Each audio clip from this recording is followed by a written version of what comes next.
l'intérieur. Il est bien positif, Patrick Couture. Un match hors concours, c'est ici un nombre limite de 5 bagarres par équipe. Un match hors concours, c'est de toutes petites mises en échec. Mais le comble... Il manque 121 secondes. Martin Moïse travaille avec acharnement pour du filet d'Halifax et ses efforts conduisent au but de Jean-François Tremblay. C'est 4-0 Saint-Hyacinthe. Tremblay marque des buts, mais il est aussi un des plus solides bagarreurs du circuit. Ici, il flanque une raclée à Joël Thériault. Ce n'est assurément pas le match des Mooseheads. Victoire de 5-3 de Saint-Hyacinthe, le laser. Qui d'autre? C'est encore lui, en deuxième, qui trompe la vigilance de Jean-Sébastien Giguère. Un but inscrit avec à peine 18 secondes d'écoulées à la période. Avec 5 minutes à faire au troisième tiers, Beauport a une confortable avance lorsque les esprits s'échauffent. Les officiels auront beaucoup de boulot. Martin Biron a fait du bon travail. Courteau, les Harfangs recevaient les Mooseheads d'Halifax. Alain Vigneault espérait ainsi remporter une deuxième victoire. Et les Mooseheads et les Harfangs amorçaient le match sur une note plutôt agressive. L'attaque du Halifax marche à fond de train.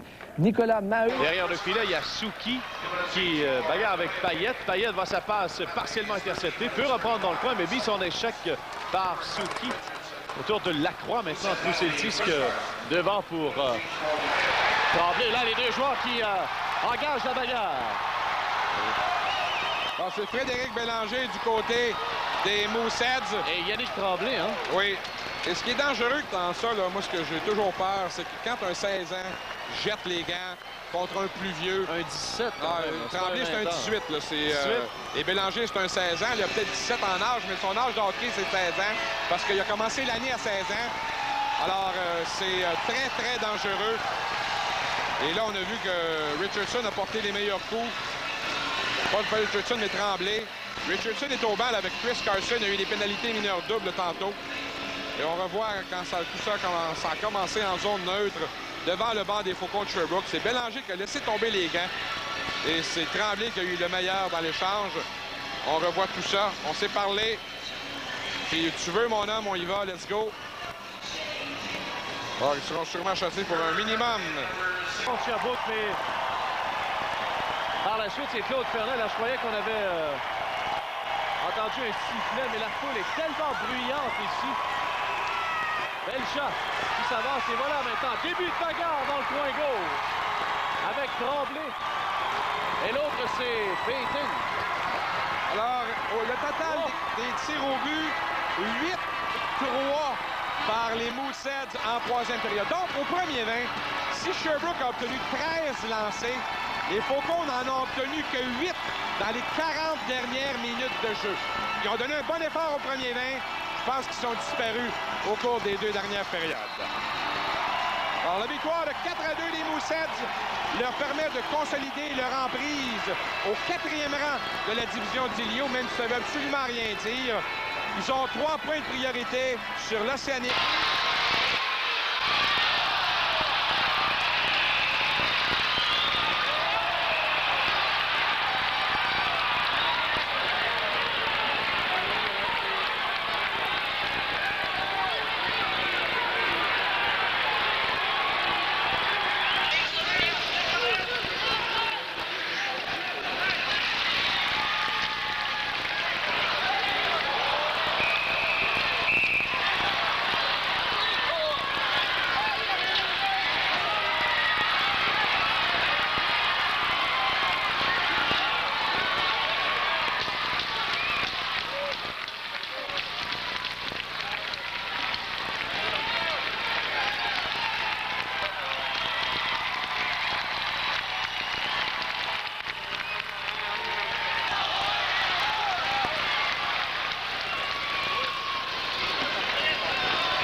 for the puck.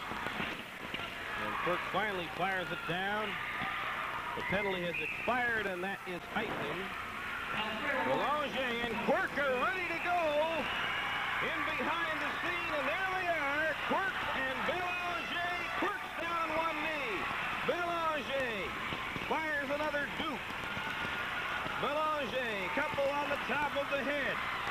Now it's Quirk's turn. He takes Belanger down to the ice. Those guys are having a good time. You can see the looks on their faces, or at least on the face of the Alpines player, Quirk. He's happy to be tangling right now, maybe looking to get his team jump-started here in the second period.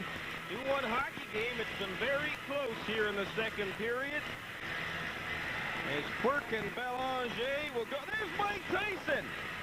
And he is looking to challenge the winner of this fight. We're going to watch it one more time, and it's very close. In fact, it may go to Quirk, Quirk took the helmet off. So you got to give him 2 points right off the top for being a man and taking his helmet off. Yeah, he's done that before, you can tell.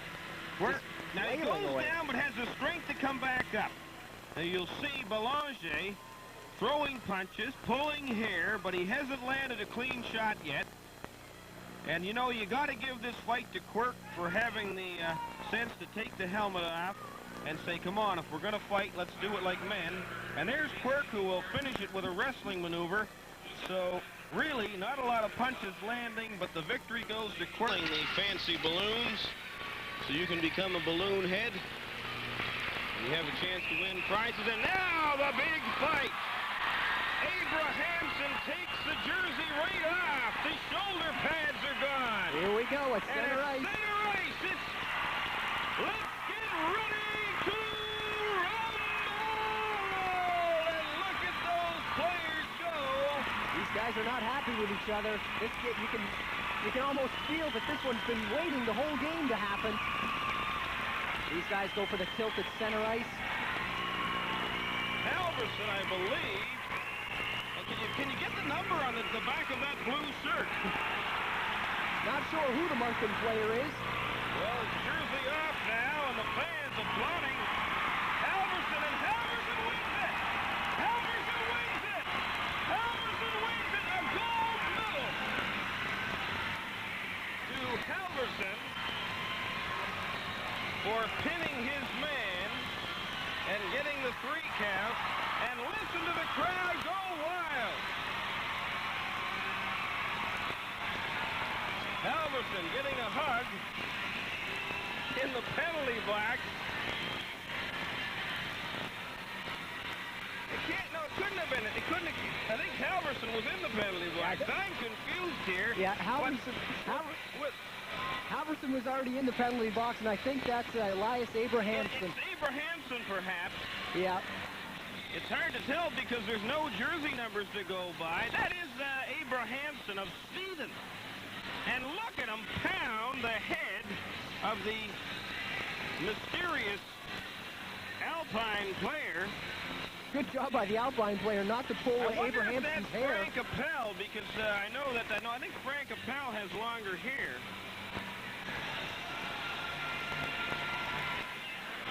Tell you, those guys took off all their padding and stuff. They of course want to get down to business. They're still going at it down there in the penalty box, it looks like. They're angry at each other. The Elton John song, Saturday Night's All Right for Fighting, couldn't be. He is starting to come alive, and we need him. The Mooseheads seem pumped up now. The Mooseheads need a big game out of Drapeau, who fired another big hit, and he has gotten the crowd on their feet. And that was behind the scenes. And Drapeau was attacked by number 10. There's the pileup, you see. Attack on Drapeau, and that was behind the scenes. And I hope the Granby player, that justice is done. The Granby player just went after Drapeau after that big hit. Drapeau getting the fans going in the Metro Center as a result of his fine play, but number 10 took an out-and-out run. That is Sammy Nasreddin, number 10, and he was out-and-out gunning. You talk about predators. He was a...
avec le numéro de Jean-François Tremblay et le numéro 28, Jonathan Martel, à 15 minutes 43 secondes. Tremblay son 5e. Tremblay et Martel, 15 et 43.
Back in the future, because this has been a disgrace. The Moosehead fans have a right to be upset this weekend, and here they go. The Mooseheads are going on St. Cyr. That's Halverson letting some of his frustrations fly as he takes on Claude St. Cyr, and St. Cyr sent to the ice. Halverson the winner in that one, and St. Cyr was knocked out.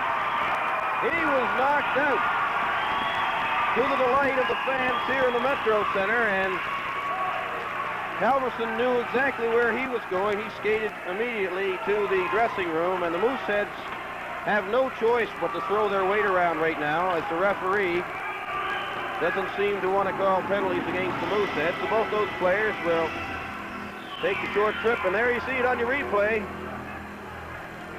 A first-round knockout by Jamie Halverson, similar to Mike Tyson. St. Cyr was happy to see the ice. In section 29. Go and see the Booster Club if you'd like to make that trip to Moncton. With only 7 seconds in the period, a slap shot stopped by Larive. That's fired. That'll do the period, and we have a fight. Theriot on Lacaille, and he is pounding Lacaille. The defenseman, or the linesman, wouldn't allow that to continue. Theriot all over Lacaille, the star defenseman. Perhaps that'll give the Mooseheads something to motivate them at the start of the third period. Lacaille taking a barrage of punches from Joel Theriot. Let's watch it again. Theriot and Lacaille, both of them with the sticks up in front of the net. And you can see the gloves fly away from Theriault. He tries to free up some space, and the linesman didn't allow Theriault many punches there. Most of those missing, and the linesman quick to stop that one.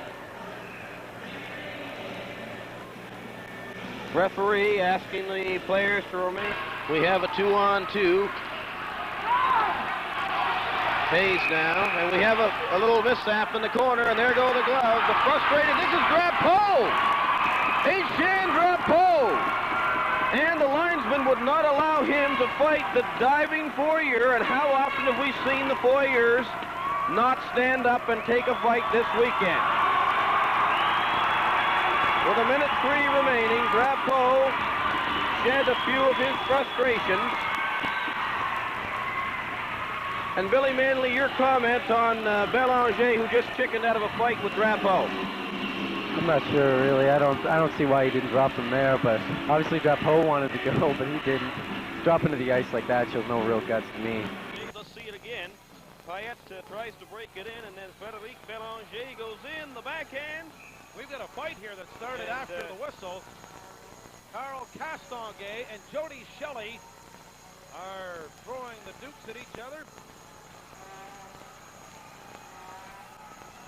Well, we knew this had to happen sooner or later because a real maritime rivalry has developed here between Moncton and Halifax, and things get a little physical with Jody Shelley and Carl Castonguay. Yes, we'll talk with Jody Shelley a little later on. And, of course, lots of folks watching him in Yarmouth. And he has to watch it. He was forced to take a game suspension recently for too many fights. And I know that he is not anxious to sit out any more hockey games. But a very physical contest. And this is the 4th time these two clubs have gotten together to do battle. You can see it again on your Moosehead replay. Now we have to give producer Brett Smith a lot of credit for showing us the replay of these fights. That's not something you see all the time, especially in the National Hockey League. But here in the Quebec Major Junior, we know this rough and tumble stuff goes on. No sense hiding it. Take a little look at it. Here are some of the infighting that goes on, some of the sweater pulling, the tugging, the action at close quarters. Plenty of adrenaline flowing through these talented players, and many facets to their game. This is much part of any hockey career for young people. It's the reality of hockey nowadays. You've got to be able to stand up for yourself.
to happen, but theoretically, if the Prédateurs can score 3 goals in 2 minutes and 10 seconds, then I suppose there would still be a long shot hope and a prayer.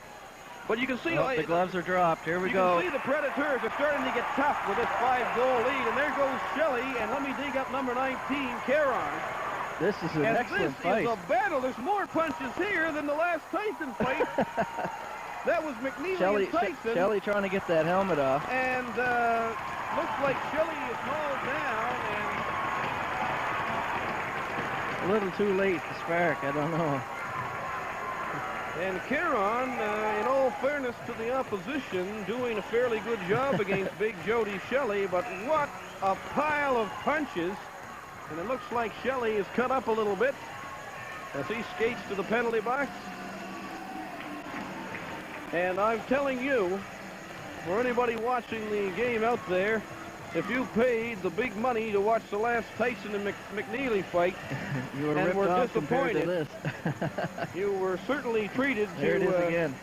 A good showing of the fisticuffs as these two players battled, and it looks more like knuckles into the helmet. Yeah, I don't think Sharon got too many punches in. Jody got a couple wild punches. Shelley working on the inside with a couple of uppercuts, but look at the energy and the enthusiasm being displayed by both these young... and a big one there that landed by Shelley. They're going to be tired. This one did not, and I'm sure that both of those gentlemen will have sore hands tomorrow.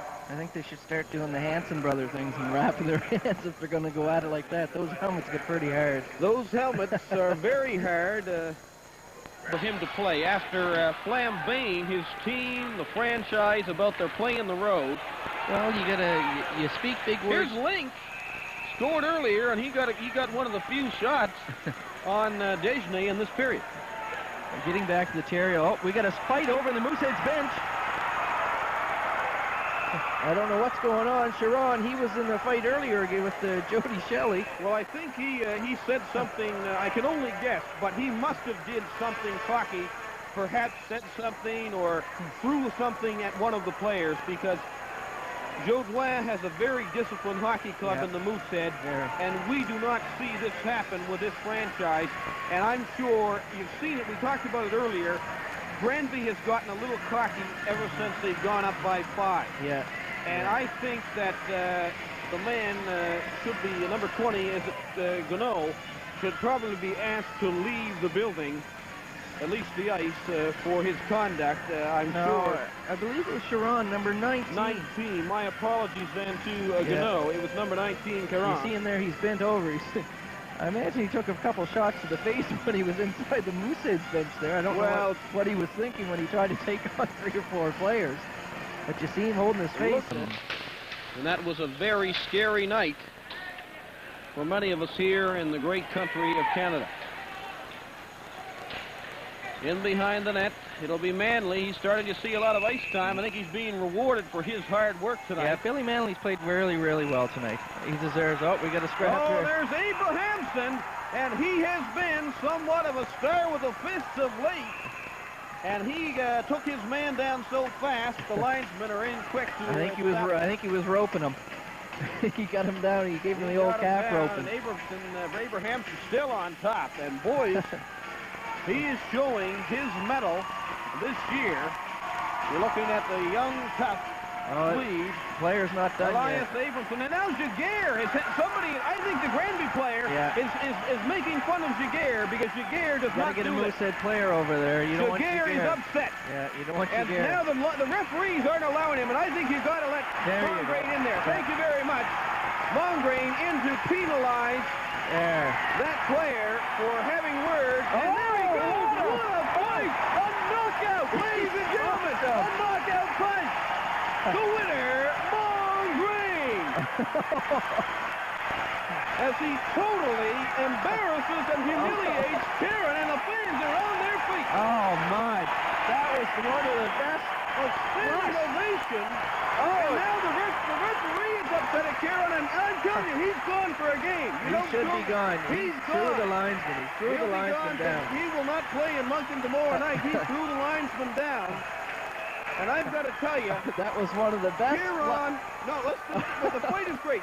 But I'm telling you, Kieran is a dirty, low-blow scum for going into Giguère, who was down by 5 goals. If Don Cherry was here, boys, he'd unleash. You knew that he went up to Giguère and was humiliating Giguère for losing this game. You got the #1 team in the league with a 5-goal lead, and there's no need of that. And I hope he gets a suspension for throwing the linesman down. Well, and well deserved that Mongrain was able to get in, because there's no place for that. When you're up by 5, you don't go down and humiliate the other team's goalie. And let's just look at the great effort by Steve Mongrain, and he knocks them out. Have a look at it. They're tied up, and one punch, and boom, he's down. He hits him. That's not it here. They get back up, and there it is. Knockout. Beautiful. You can see it up on Mr. Man. On the screen. Yeah, and Mr. the Man. fans are cheering for the second time tonight as they're watching this on the replay screen. And Kieran knocked out. And he was upset, but getting his way, you know, just to try and break things up a little bit. And he started mouthing off to Giguère. Giguère puts his glove in his face, and you got to protect your goaltender. I mean, you know, nobody likes fighting. You can see the referee and the linesman, they didn't do a very good job of keeping Mongrain away. We're going to look at it one more time. They're trying to stop, but look at how strong Mongrain is. And again, the fans are calling the replay.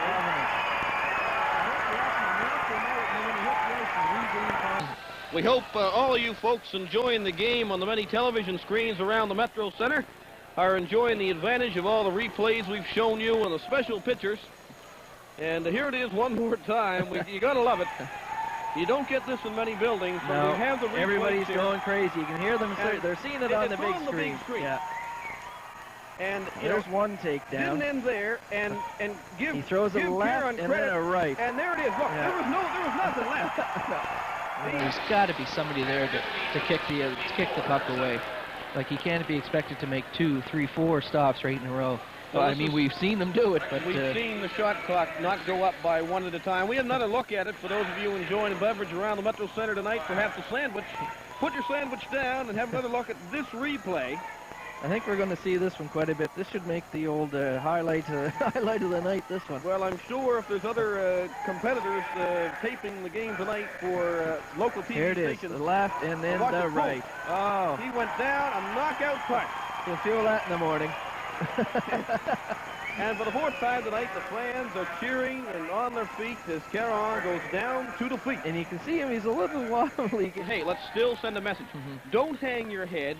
Let's go out there and skate off with a good hard 60 minutes and send the message back to the visiting team, or if you're on the road, send the message.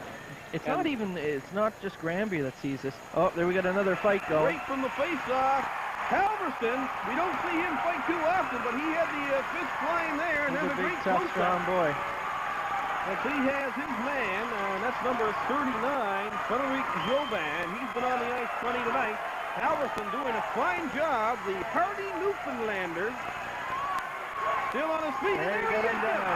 Another victory for the Mooseheads.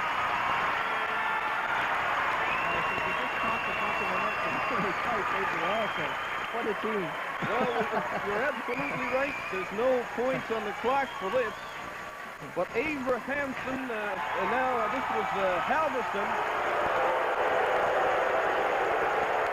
And they are cocky. They are definitely cocky as Joe Ban being somewhat of a showboat. No. In fact, they're sending a message as we look at the St. Mary's logo on the big clock. And they're the fans, and there's the fight. And we're still saying the winner is Halverson. You get a good shot in there. He took one, but unfortunately Halverson had to go without the helmet there, and he gets him there. I think there was only about 2 blows, and he each got one. Yeah, I guess the victory, if any, would be in the wrestling match, in that Halverson will eventually get the, oh, look, a hair pull from the nasty man from Granby. That's number 39. Frederic Jobin. See Shelley back on the ice now. Oh, there we go again. And there's Patrick Lafleur. I don't know about this. This is getting a little ridiculous now. Well, it's hometown pride. I mean, the fans are appreciative, as you hear the cheers, of the effort being put on and displayed by the Mooseheads. And again, it's the Moosehead player who seems to take the visitor to the ice. But I expect, again, the Granby player to do some showboating. But this time, it's the Moosehead player who's getting the crowd going, and he does! He's got him going!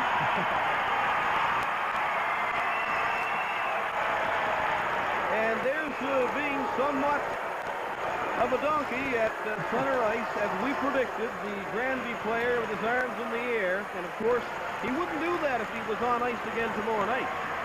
But he'll make the trip to Moncton, and he will be scot-free of the Moosehead fans. To throw things at them. I think they better be careful down there. Moosehead, look, the player, he's edging them on. He wants a fan to come down and fight him. Well, I think he'd be surprised. He doesn't know how tough the fans are in Halifax. You know, in Quebec last year, a few of the teams last year in Quebec dumped beer on some of the Mooseheads. But the fans in Halifax are a little smarter. They tend to drink their beer. They don't waste it. Here's Halverson.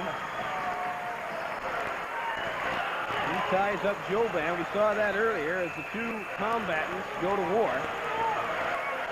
Oh, yeah, there's still a hockey game to be played there, isn't there? 4 minutes left. Well, the old joke, they went to the old hockey game the other night, and went to a fight in the hockey game and broke out. Well, Granby still being very cocky in their showmanship on the ice. I think they're just having fun out there tonight, and well, they should be, but I'm sure the Mooseheads... surprised. There goes Shelley.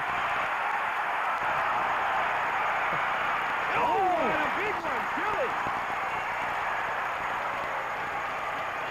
Shelley won early, and the other guy tried to hump him. there was a couple big blows there. Shelley landed a couple of big hits.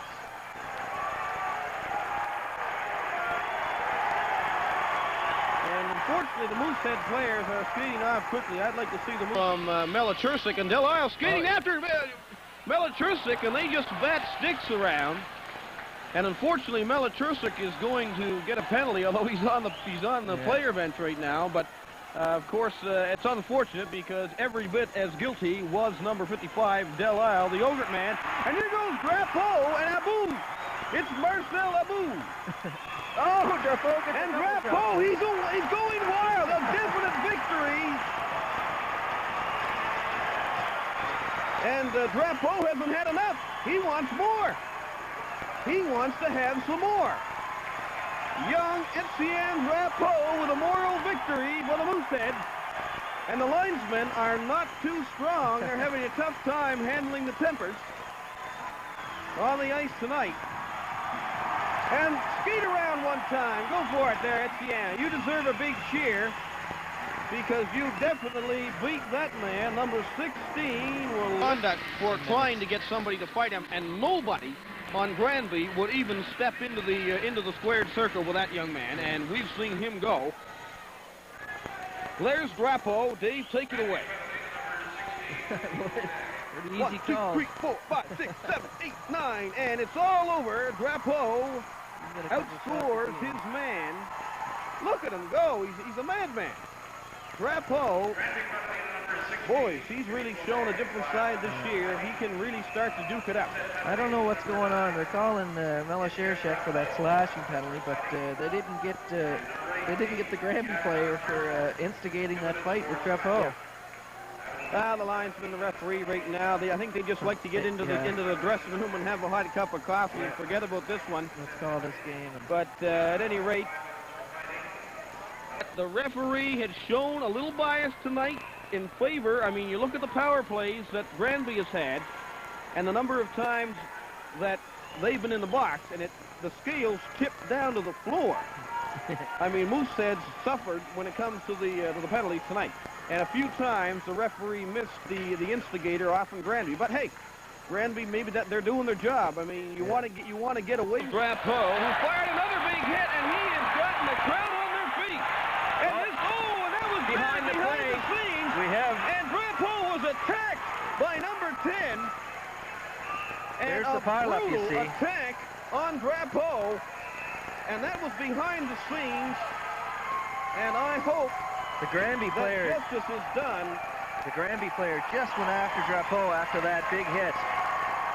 Drapeau getting the fans going in the Metro Center as a result of his flying play, but number 10 took an out-and-out run. That is Sammy Nasreddin, number 10, and he was out-and-out gunning.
Puck knocked offside by Jamie Brown as play heats up at the line. And look at this, the goaltender wants to fight Shelley.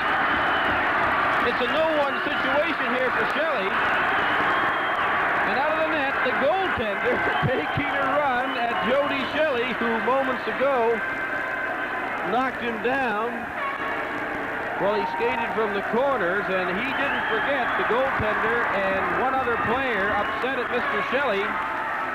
Now, if that doesn't result in a Moosehead man advantage, nothing will tonight. Moosehead fans clearly disappointed in the second period as the referee continually sent Moosehead players to the penalty box without balancing the books. The Foreurs have sent very few men to the penalty box tonight, and Jamie Brown is having a discussion with number 18, Hugo Belanger. Let's see what the outcome is. And here, look at that, Belanger and Brown are going at it. Brown, look at Brown. 1, 2, 3, 4, 5. Some fine uppercuts by Brown, the thankful local boy. And there he goes. He gets the right in. Brown is down, and now the referee should get over there and stop that. Clearly a victory for one young Jamie Brown. And listen to the crowd as they salute his performance as he got the better of one Hugo Belanger here early in the third period. Belanger and Brown benefiting from our replay camera. They had words, and look at those gloves fly. Brown with the uppercut. He knocked the helmet right off Belanger early in that fisticuff. And Belanger is just grabbing on for fear of life. Looks like Belanger got one punch in, and that was about it for the young Quebecer. The fans enjoyed. Hondo will take the ice, and he will be going in cold, and a rare moment in Halifax Mooseheads hockey when we have a goaltender, a starting goaltender, removed from play by the referee. Now, you know, as is normal, oh, there you see it again on your screens right now, the Brown-Belanger battle. And we scored so far undefeated at home in the 95-96 season. They've won 3 here. They'll try and make it 4 tonight, but right now it's a tie game. And a big, another penalty call. And the Mooseheads, they're starting to get frustrated. They are very frustrated. Let's get the camera on these gentlemen. Melashersik has had just about enough. He is upset Grandpierre. Grandpierre can't seem to find, and looks like an even battle. It's going to be a push and shove match. Couple of shots there followed by Melashersik, trying to get under the mask of Grandpierre. Melashersik takes his man down to the delight of the fans here in the Halifax Metro Center. And it's going to take 2 men to separate these 2 combatants, Grandpierre and Peyton. Sorry, Melashersik. And Melashersik, the Slovakian, is very upset. Let's see it again on your instant replay cam. Good defense by Melashersik, stopping all of those punches by Grandpierre. An elbow up, that missed. I've yet to see a punch landed. Another good defensive stop. These Slovakian players certainly, on there, 1, 2 landed there, trying to get that mask out of the way is Melashersik. He switches over to the left hand, comes back with the right, and despite the, and look at that free.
be too hard on the referees. Still, frustrating night for the Mooseheads, who have been unable to catch a break, hitting the post a few times, and right there, having the net knocked off the moorings, and hard to tell what might have happened.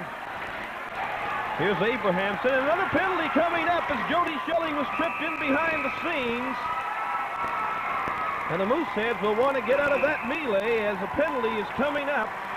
And the goaltender just knocks down Abrahamson. And a melee has ensued in front of the goaltender. And it looks like a couple of penalties are going to be issued. PJ Stock want to go with Payette, I think. By the referee. Maybe what the Mooseheads need to get some fire in the legs tonight. 5-0 hockey game for the visiting Victoriaville Tigres.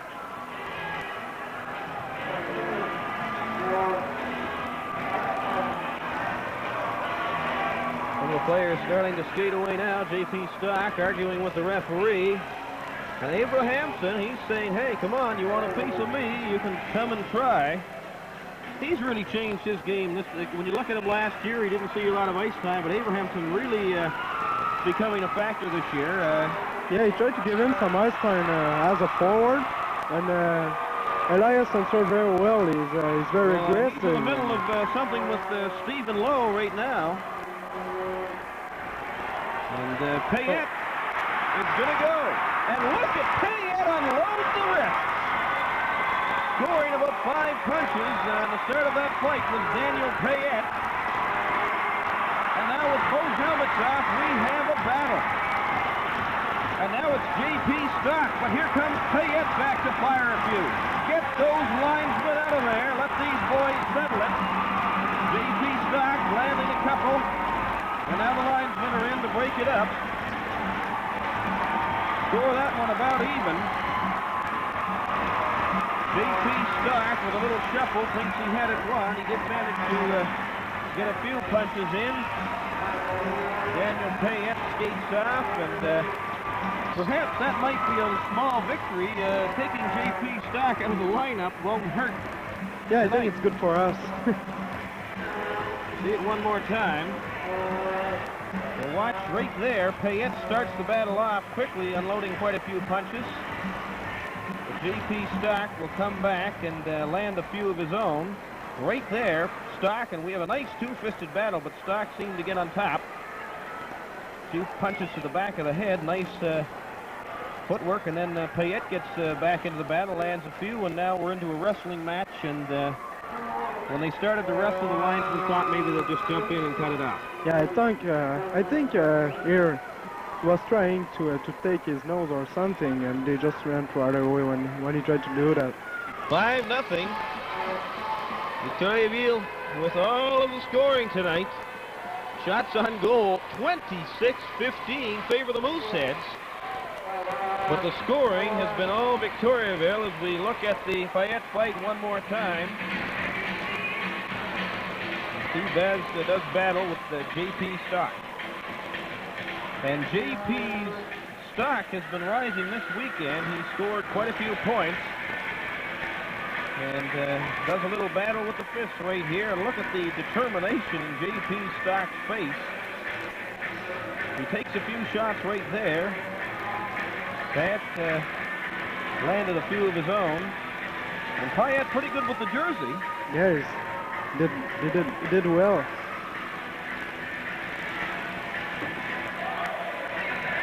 Again, the replays brought to you by Halifax. There. But then a big drop. Their next best scorer has 23 points, goes to 20, and then quickly drops down into the small numbers. So really, Turcotte and Surwa are really, as you mentioned, Steve, they carry the bulk of the weight of the team on their shoulders. And here goes, looks like Patrick Lafleur and number... We'll get to his number in a second. Right now, number 27, that's Maxime Bois. And look at Lafleur in the uppercut. We have a better fight than the McNeely-Tyson match, and it's right here, coming to you live at the Halifax Metro Center. And look at Lafleur. Unbelievable, the 1, 2, 3, and as he swings, and the linesmen decide to end this, the 3-minute round, and listen to the fans applaud Patrick Lafleur as he wins that one in a unanimous decision. The judges scored it 10-7, 9-8, 10-7. So we had a unanimous score on the fight. All three judges giving that one to Patrick Lafleur. How did you see it as you recall the replay? Lafleur, I think he won the fight. He had a couple of good punch, good uppercut, and probably going to wake up our team. Well, a 3-3 game. We'll see a nice defensive stop there as Lafleur ducks away from a couple of shots, and then watch him. He's going to unload. Moments from now. Let's see it. Where's one? And another. And another. Over the top. He'll duck. That one missed. The point did not score. Now, there was 1 point given to Blouin on that, but you can see great defensive. Part of the style of boxing is to avoid the punches and keep them off the scorecard, and as a result of those hits and the great defense by Patrick Lafleur, all three judges gave him the victory in that. And as you mentioned, Steve Mongrain, maybe that will fire up the Mooseheads. And Giguère happy to make a play on the puck. And here comes Carson with a 1-on-2. And Hood fires it in. And we have a fight. The two number 34s.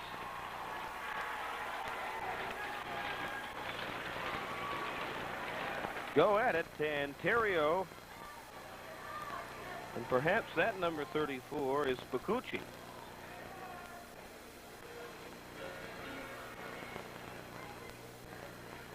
So, as you mentioned the other night, Nicolas Bacucci, he was one of the rough and tumble players for Moncton. Perhaps that's the reason Rimouski went after him. And he attempted to do battle with Joel Terrio, and we really didn't see too much of a fight in that situation. Early in the game, however. And what do you think? Will those players just get 5 minutes each for fighting, or just roughing? I don't know. I didn't see it all. 14. Dave Malenfant, and Shelley is laying the gear down, and he's going to go with Jobin. We're going to have a battle, and a nice move by Shelley with a couple of quick ones that landed. And what a battle of the big men here in behind the blue line as Shelley, who managed to land a couple early, and now they're tied up looking for a little air. Shelley with a lot of determination, a couple of body blows by Jobin, trying to slow down the bigger, tougher Shelley.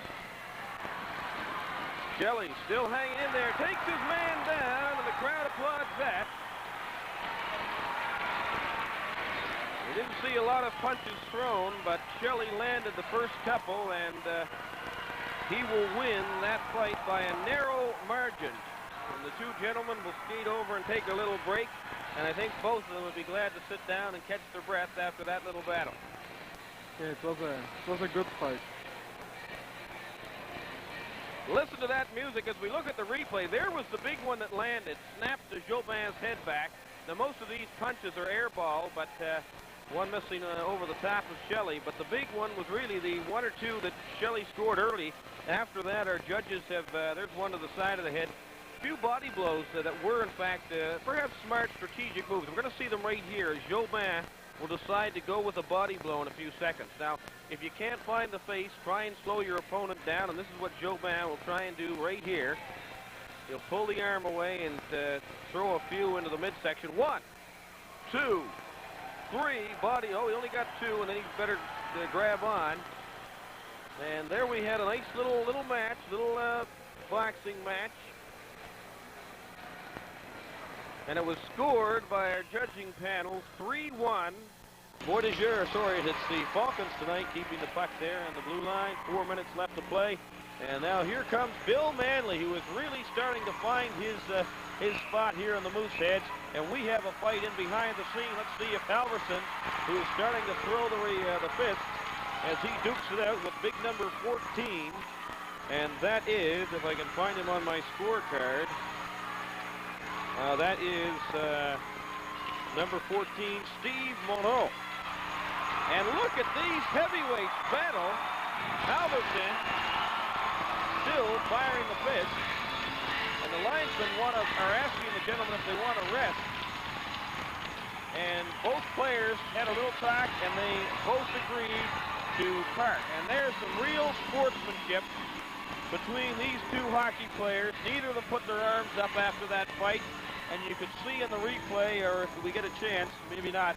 At any rate, both Halverson and number 14, Steve Monroe, both nodded when the linesman stepped in, and they said, look, you guys have enough? And they nodded. Oh, great close-up to the good folks at Halifax Cable. Steve Young capturing the replays for us tonight.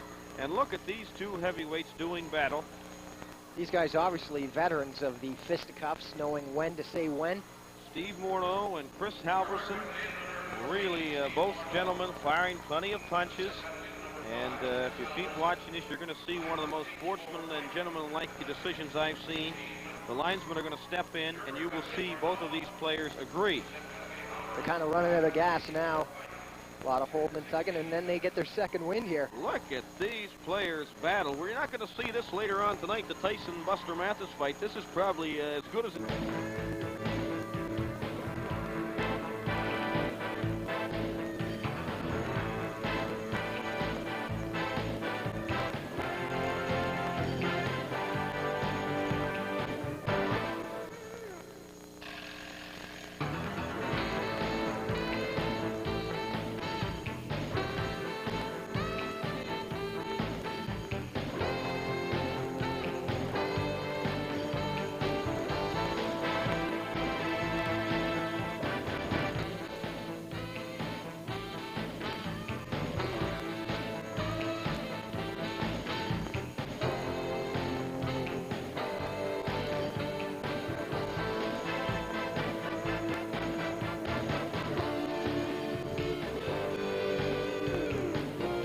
Carson, nice backhand Drapeau, and Drapeau tried to hit Eric Hood.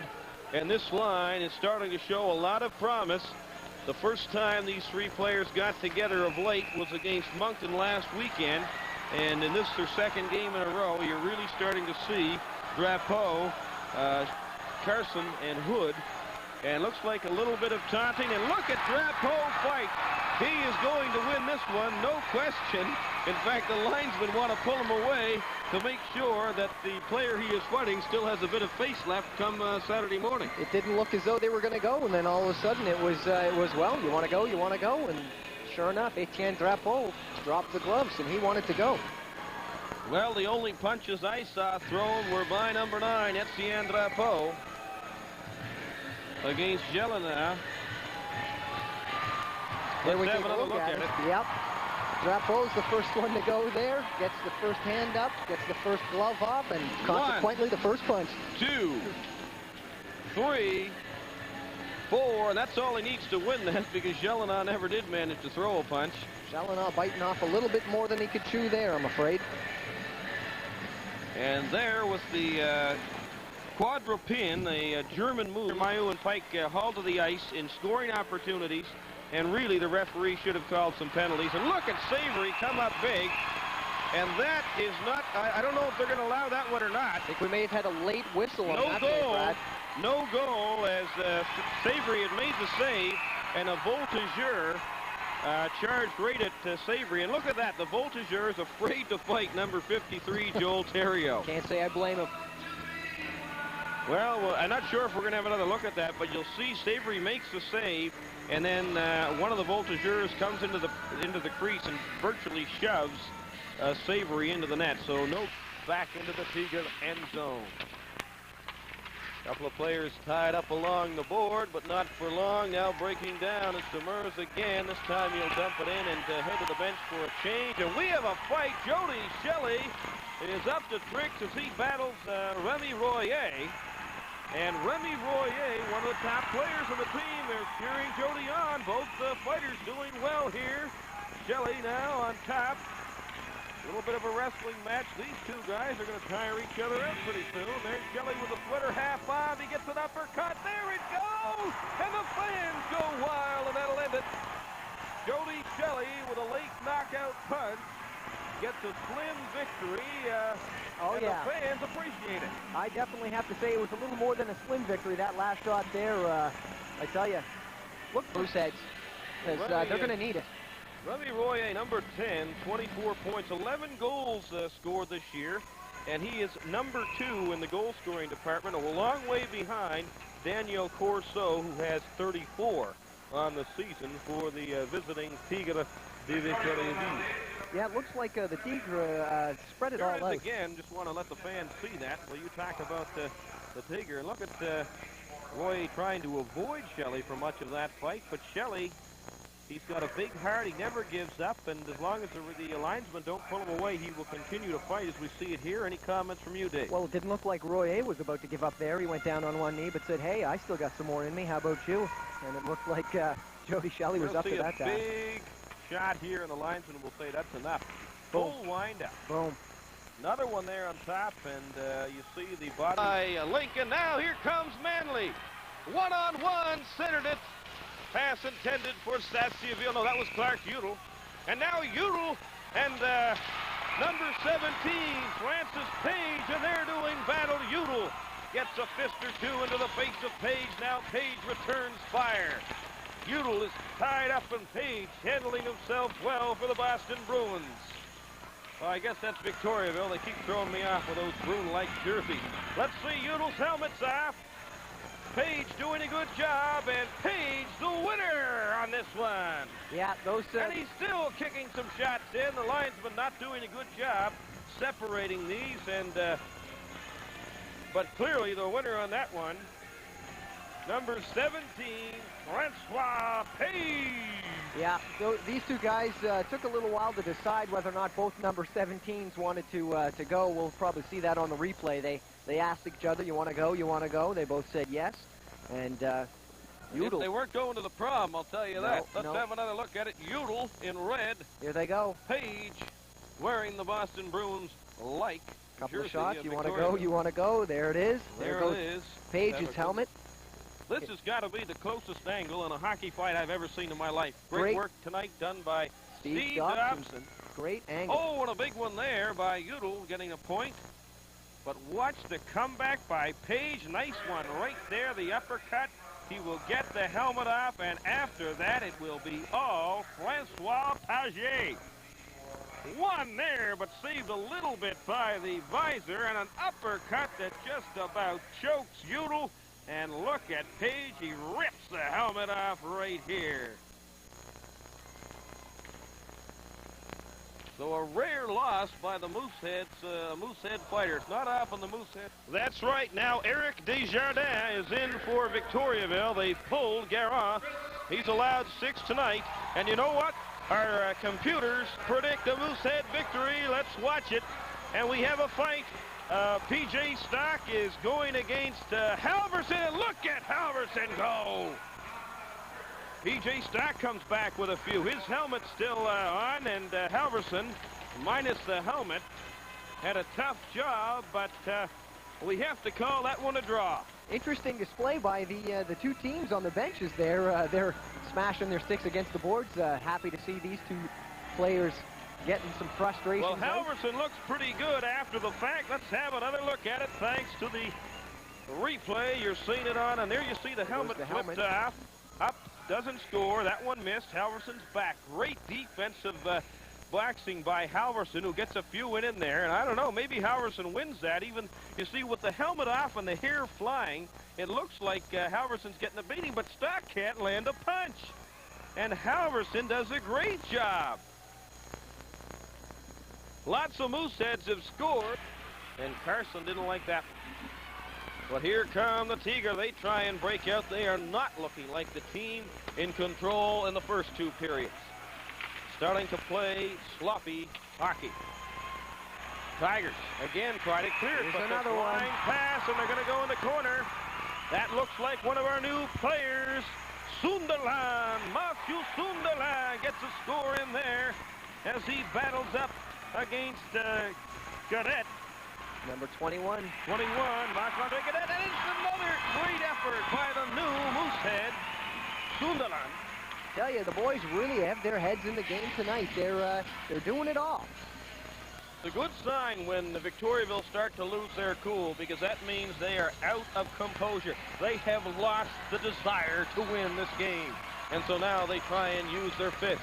Don't count them out just yet, though. We saw how strong they came on in the last part of the second period. That may happen again as we take a look at the fight here again in this third period. A little bit of dancing. Shot missed to the elbow. Sunderland. Now Sunderland tries to get through, and good defense by Godet. Shows his eagerness to throw the fists. Halifax fans will appreciate that as well. I'm sure his new teammates here.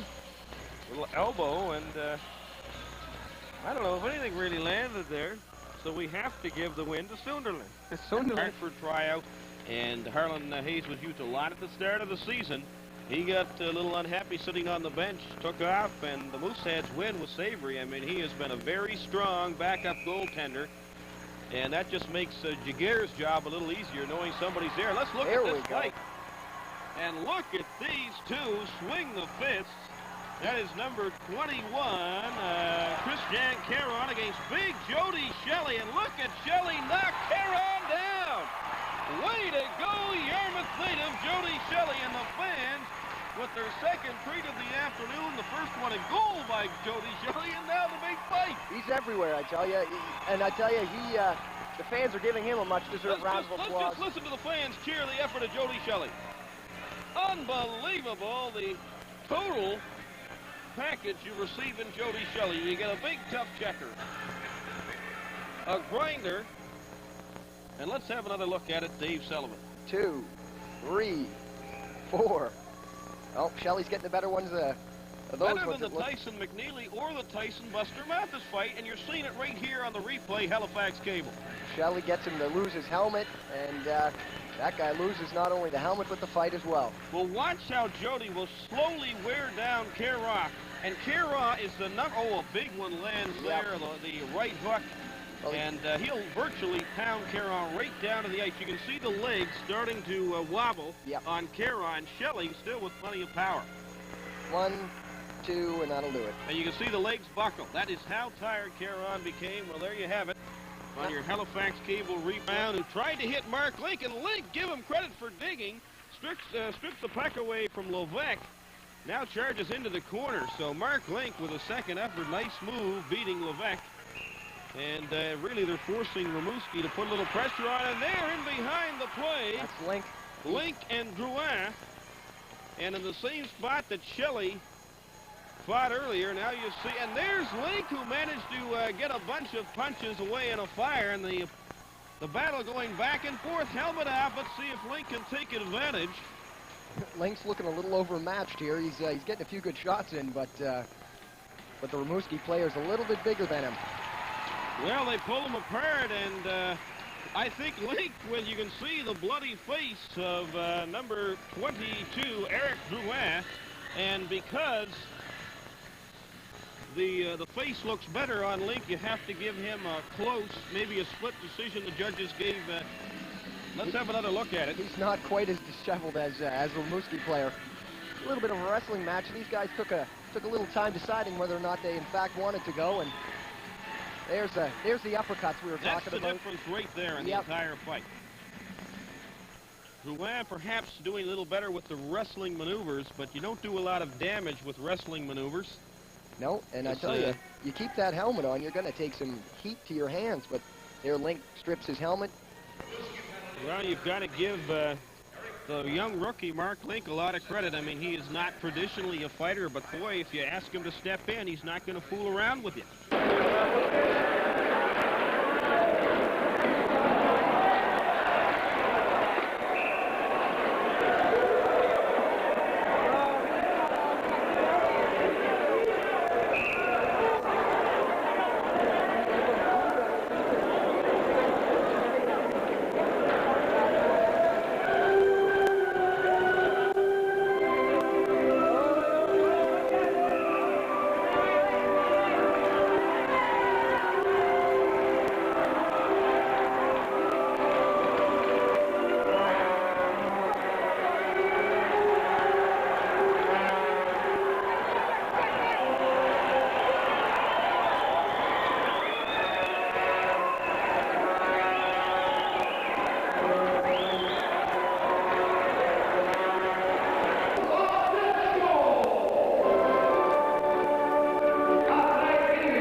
play their very first ever game right here in the Halifax Metro Center. What a thrill that was.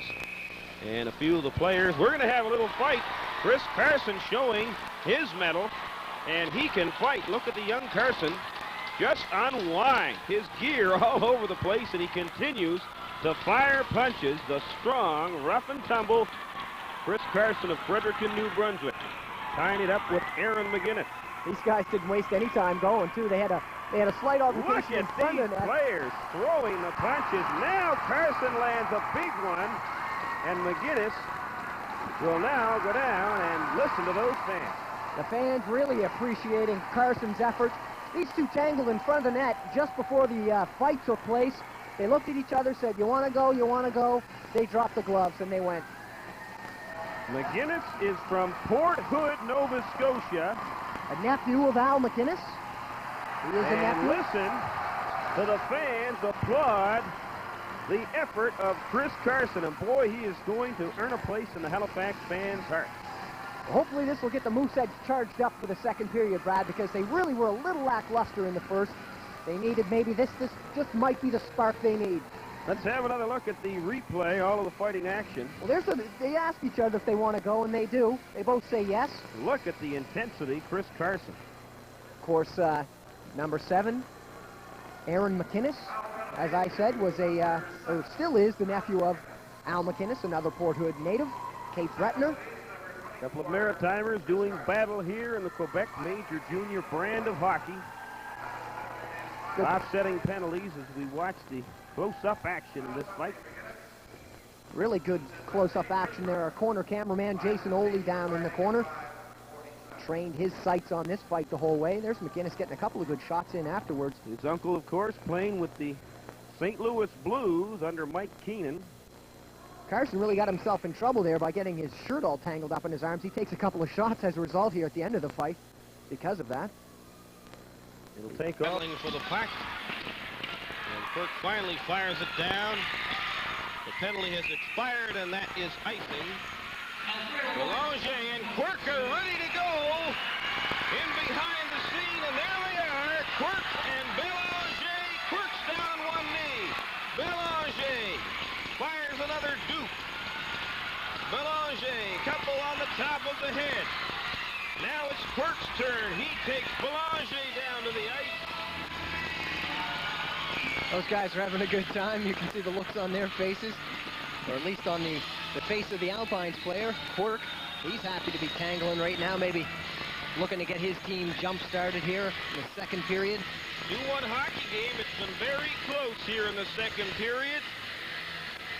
As Quirk and Belanger will go. There's Mike Tyson!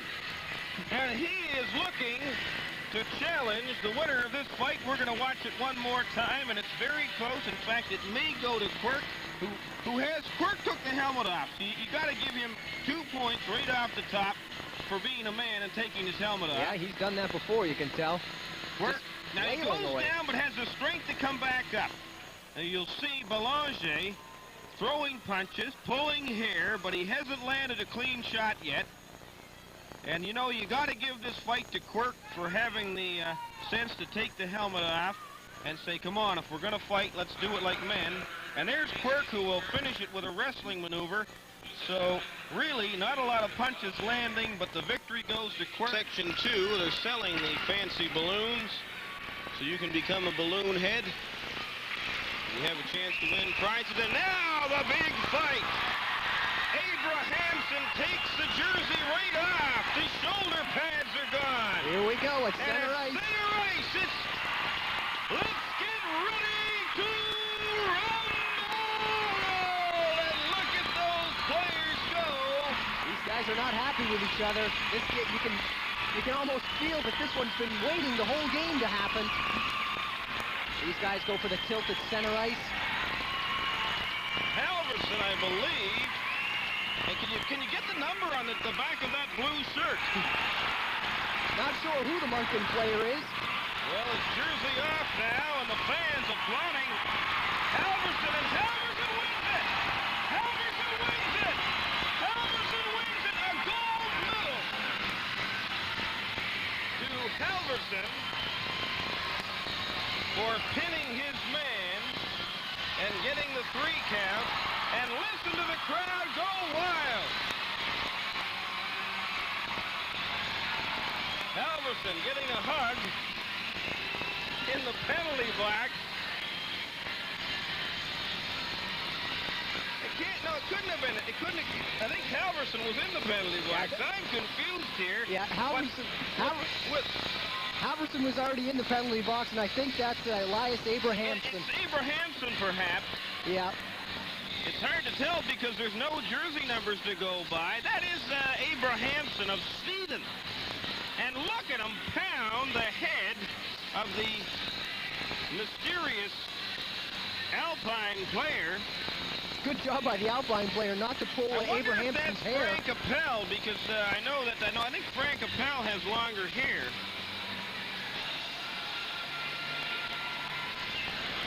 Tell you, those guys took off all their padding and stuff. They of course want to get down to business. They're still going at it down there in the penalty box, it looks like. Angry at each other.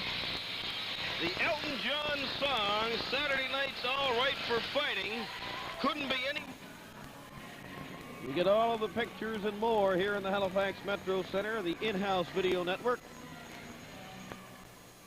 Now, at the point, the shot kicked out by Bill Manley, and we have a couple of boys that want to go at it, Abrahamson and Chance. And they'll get back on their feet, Abrahamson and Chance, and Abrahamson looking a little better tonight than last, is starting to fire a few roundhouse punches. Right now, his jersey is tied up. Last night, we watched Abrahamson take the jersey off. And look at Abrahamson, who went down, but flipped over, and the fans like his quick maneuver.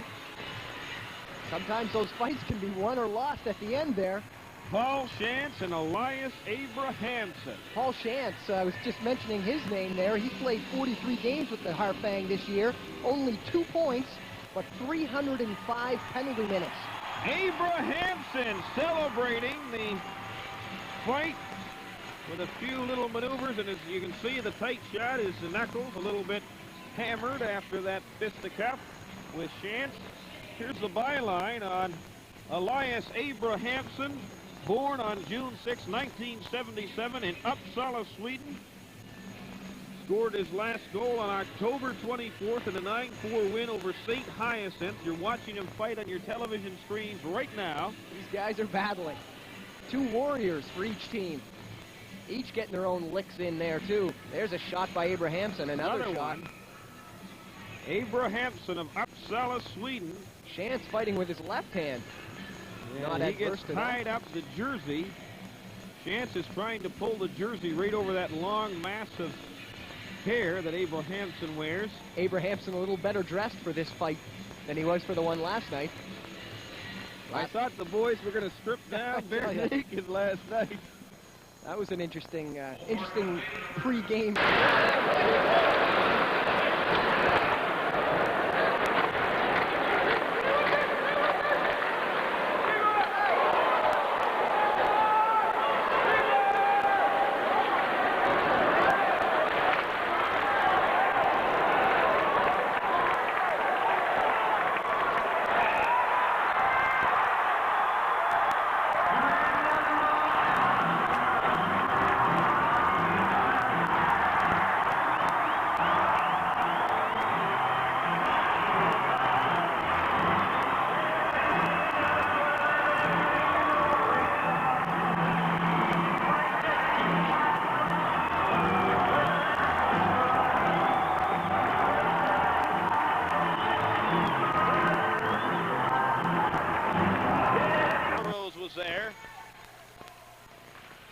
Mooseheads, though, starting to put some pressure on. We've managed 6 shots so far this period. That ties their mark last period, but they still have 8 minutes and 29 seconds, and a Moosehead player is going to go, and they're going to fight, too. I think the Mooseheads are getting a little fed up. And what a win by the Moosehead attacker. Listen to those fans. A knockout out by the Moosehead player who we've been unable to identify. It's Halverson. Newfoundlander. Well, what do you say? The Newfoundland, Prince Edward Island, Nova Scotia boy. Well, that all started, Gets Brad. a standing ovation. Chris Payette started all that. He gave one of the Chicoutimi players a shot to the face there. The Chicoutimi player went down, and of course there was some retaliation ensued. We'll take a look at it. Let's have another look at it. It's right there. Actually, you see somebody taking a shot, and Halverson puts him down. There you go. Now that's Payette. Now look at that Payette, who really was being challenged, and you see right now, get to the ice guys, the bench clearing over here in the corner. Get the cameras on the bench. We have a fight in the stands, and look at this. And the looks like Giguère was getting some words from one of the suspension players, one of the Saguenay. Charles Beatty. Beatty looked like he was trying to get at the irk of Jean-Sébastien, but here we we're go. Going to see some fights now. Big Jody Shelley, who just holds his man back, and now he'll unwind. Watch Shelley go as he shakes his man around. Number 15 having a hard time finding Shelley. That is Boivin, and he is going to take the fist from Shelley. Shelley does not want to go down to the ice. He wants to throw a few punches. Boivin having difficulty with the shorter reach against the much taller and bigger Shelley. Shelley does not want to stop. The linesmen have asked if they want to stop, and Shelley still wants to continue. He continues to score. Shelley still going, finds his man again, and another victory for the Mooseheads, who are making the Saguenay look bad in the fighting department tonight. Boivin. I think Boivin was out-muscled there, and he knew it. Shelley handling with the fisticuffs and the wrestling maneuvers. Boivin didn't have much fight in him. Kind of wanted to wait the whole thing out, waiting for the linesman to step in perhaps. Shelley obviously a little frustrated, wasn't able to perform as well as he probably would have liked. Well, but clearly the winner. Clearly the winner. Boivin threw a lot of punches, but he was his arm was too short. And you see it again. You'll see, look at Boivin trying to find Shelley, but he can't. Right off the face. He swings it air. At air again, but Shelley comes in and finds the face of Boivin. You see his head slap back there. Shelley, I don't think, was even touched in the facial area. So scored a victory, Jody Shelley, and give Boivin a little bit of credit for having the guts to tackle big Shelley, but the 6-foot, 190-pound Boivin was no match for Jody Shelley, who is 6'3" and 190 pounds, so no weight advantage, but Shelley, the taller and longer player, and perhaps the more skilled with the fisticuffs. That fight, Brad, happened 3 seconds off the face-off there, so that of course was after the Saguenéens' third goal scored by Jason Boudriev. 13:04 of the second period. Well, the Mooseheads mean business. They are starting to throw the body, and let's see if it changes the tempo. That's right. So no, I guess if we look for a reason as to why they're trailing by 3, that could be it right there. Lack of shot output. And then when we did see a nice flurry of shots for a moment in another fight, this time a challenge, Halverson and Fillion. And they have both removed the helmets and the gloves. Halverson wastes no time as he scores several, but give Fillion credit for not backing down. Both players issuing flurries. And there's Halverson with a final say. That to the delight of the many fans here, 5,500 plus. And Halverson with the last laugh will get the victory. Fillion still skates with his head high to the bench, but he was clearly beaten by Halverson. You really get the feeling, too, Brad, that those two guys just don't like each other. They took their time standing off against each other and stared each other down when it was all done. Here's another look. Here we'll take a look at it. These guys just staring intently at each other, each waiting for their chance. Fillion There they go. Is taking a few here early. But Halverson. give Filion credit. He gets one there and misses on the second. We'll see the turnaround here when Filion decides to use his left hand here. He thinks he's going to get a few more. And can't really beat the arm and the shoulder. He gets one in there pretty strong. There's a shot by Halverson there. You know what this reminds me of? You ever have the game growing up, rock'em sock'em robot? I'm telling you, these two guys really, you got to give Filion a bit of credit there, but I still have to slide the win to Chris Halverson. They're giving Halverson. Of course, we have the blackout in effect all over Nova Scotia, but folks, we want to say hi to everybody out in Vancouver, and let's go down to the face-off circle and Bob Cole. Melik Kursic facing off against number 37, and look at this. Right off the bat, Right Brad. off the bat, a challenge. Jody Shelley is going to fight this youngster, Charlin. Yep. And he was a troublemaker last night. And the referees are confused, and the linesmen are bewildered. There's Charlin. Now Shelley moves in. There goes a shot. Shelley's winning. He fires hard, and Charlin doesn't have the reach to compete against Shelley. Shelley with that big 43-inch reach. Well, I think Shelley's got his number tonight. Over Charlin, and look at him go. He's going for the knockout. Shelley's back up, and he's going again. Don't kid yourself. This is a heavyweight tilt right now. This is the best you're going to see. The linesman should get out of there. And listen to the fans applaud the Yarmouth native, Joseph Shelley.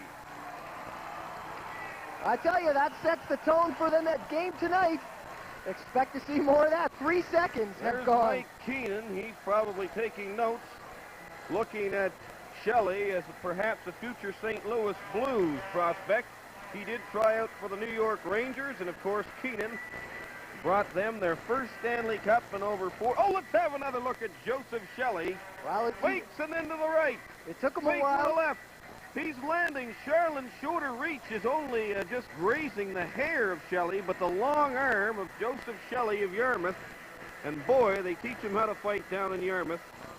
That didn't take Shelley that long to knock the wind out of him. I think Shelley wants to take the jersey home as a souvenir. Good job. Sets the tone. 3 seconds into the game. Now watch this. Shelley was down, but he wouldn't stay down. You can't keep a good Nova Scotia boy down. He's back up, and then bang! Took a hard shot right into the face of Charlin. So the penalty to stick to make that stop. Number 22, Rodier was there in front of the net, but fortunately for Giguère, he got the puck behind. Now Payette at the blue line. A fight behind the scenes. Number 37, Sebastian Valet, and Tremblay of the Mooseheads going at it. Valet's helmet's off, and there goes Tremblay with a couple of drives, and the fans love it. There it is, Valet. And now Tremblay trying to get back up, but the linesman. I'd have to say that was a pretty even tilt. Well, the Moosehead bench is making more noise, and I think the fans will turn the tide in Tremblay's favor. You see, if the fans make enough noise, then Tremblay will get the victory. And I think with the Mooseheads banging their stick. Tell you how that all started, Brad. Valet was just trying to... Look at the work here. Tremblay just dished the puck up ahead, and Valet just tried to finish a check on him, and these two remained together and had a few words for each other, and you're going to see a flurry of punches right here. 1, 2, 3, 4, 5 good shots. And there, you see, all Valet can get is the hard plastic shell until now. He figures it out. And now he gets what? Missed. Oh, and Valet unable to score. So the victory given to Tremblay, who took advantage of the early helmet off. And now Robida will chase back with Chouinard pressing on. Jody Shelley. And the penalty is expired. Daniel Payette races to the Moosehead bench, and we have a fight. And I'm not sure if that's Tremblay. It's hard to see the jerseys, but a big win by the Moosehead. Whoever that is, and that might be Halverson. He is. That is Halverson is knocked out. his player, and we are celebrating. That's Valet. Valet. This is a familiar sight. To it. Here's a familiar sight. What a championship bout. Halverson has destroyed that Cataract player. Number 37, Sebastian Valet. Take a look at it here.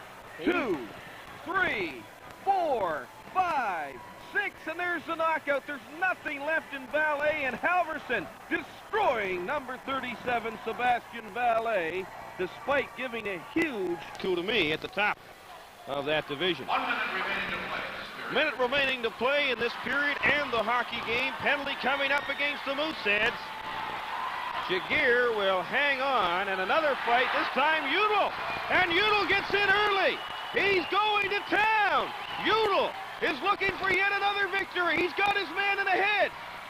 And that one will finish early. We got another one down in the other corner. And in the corner, another fight is broken out, and nobody there to help out. As number 4, Tremblay, is all over top of number 25. Skinner better get in there and stop that. Players can get hurt if they're rolling down around on the ice like that. It's Tremblay against Tremblay, and the Moosehead Tremblay is winning. The Moosehead Tremblay has totally pinned his man. A hero's cheer from the fans, the appreciative fans here at the Halifax Put your Metro arms Center. up. Another win by the Mooseheads. They've won everything tonight. So Tremblay beats Tremblay, and for you Moosehead fans, we've got to tell you, their punches somewhat sluggish. The Mooseheads have destroyed them in the fighting department. Really good showing by the Mooseheads this weekend series. Look at Udall. Udall's really happy to get to a fight with them. Rock and roll Udall. Boom, right off the top. And an uppercut, and an uppercut. And on the top of the head, he takes one. But then Udall back in, and that'll end it. A couple of uppercuts by Udall late. And now down, and that'll end it. So Udall with a small victory, but the big fight took place in the corner where Tremblay, and look at how fast our cameras jumped around. Didier Tremblay all over Michael Tremblay, and the win clearly to our Moosehead player who won the wrestling match. What a battle.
Absolutely right, Brad. That was the key to set that goal up. You talked about that in the replay, and the folks around the Metro Center treated to the replay the big hit by Sassfield. There's a nice steal by Mark Link. And unfortunately for the Mooseheads, Udall has picked a fight, and he is knocking number 23. His head is about to come off. What a hit by Udall as he battles Dugier. And now Dugier falls to the ice. Udall still slamming. The linesmen are trying to separate these two young fighters. Clark Udall clearly victorious. Well, Clark Udall knows how to get the fans into the game. Put your hands up, Clark. You clearly beat the bum from Shawinigan. Fans really appreciated Udall's effort on that fight. Yeah, Clark Udall asked to step up by coach and GM Clem Jaudoin tonight. Of course, Payette, Maheu, and Sunderland hurt. Those people would normally be out on this line that Udall is out on right now. I'm surprised the linesman stepped in when they did. Both players still standing. And I think Udall was just getting in gear, and it's kind of a shame that he didn't get an opportunity to finish off Dudier. But there's another look at it. Maybe because they were in so close to the board with the chances of the players. Oh, what a nice inside move by Udall. And watch, Dudier, though he tries to throw the punches, doesn't really seem to land. He says, come on, guys in the bench, hit him for me. I can't beat him up. Udall is too strong for me. And then bang, Udall back up. There's an undercut, and the linesman break this one up early, and that's too bad. Udall clearly the victor. Dump it in, and the Mooseheads will quickly change up, sending five fresh legs on the ice. Tremblay keeps the puck ahead for Shelley. There goes Shelley, breakaway, shoot! Save by Dang! What a chance and what a moment of excitement!